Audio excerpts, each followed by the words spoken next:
এজন্য আমরা সকলেই এটা ফিকির করি, সকলেই ভাবি জীবনটা সুন্দর করি, আখলাক সুন্দর করি, আল্লাহকে মানি, পিছে যা যা ভুল হয়েছে সেগুলো তো হয়েই গেছে, আজকে থেকে তওবা করেন। মা মা মাজ ওয়ালাইসা লাহু কাজা, পিছে যা হয়েছে তো হয়েছেই, আজকে থেকে নতুন করে নিয়ত করেন, তওবা করে ফেলেন খাস দিলে অন্তর থেকে। যে আমার আগে মাওলানা হেলালুদ্দিন যে আমার পাশে বসা আছে, আমার আগে হুজুর কথা বলছে, খুব সুন্দর বলছে, হুজুর ওই নামাজ সম্পর্কে বয়ান করছেন, হুজুর ওই তওবার কথা বলছে।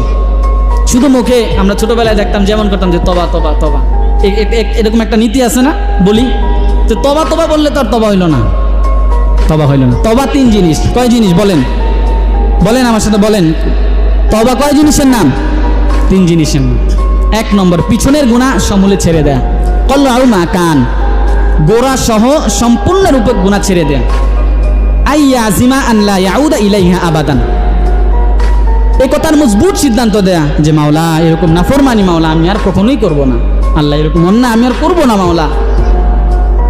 তিন নম্বরে আইয়া আজিমা আইয়ান্দামা আলাইহা, লজ্জিত আর অনুতপ্ত হয়ে চোখের এক ফোঁটা পানি ফেলে, এই তিনটা শর্ত যদি বান্দা পূরণ করতে পারে যে পিছনের গুনাহ ছেড়ে দিলাম, আর করব না, ওয়াদা দিলাম, লজ্জিত আর অনুতপ্ত হয়ে আমি মাফ চাইলাম, আল্লাহ বলে বান্দা উলাইকা জাযাউহুম মাগফিরাতুম মির রাব্বিহিম, আল্লাহ বলে বান্দা আমিও তোমার 90 বছরের গুনাহ একসাথে মাফ করে দিলাম।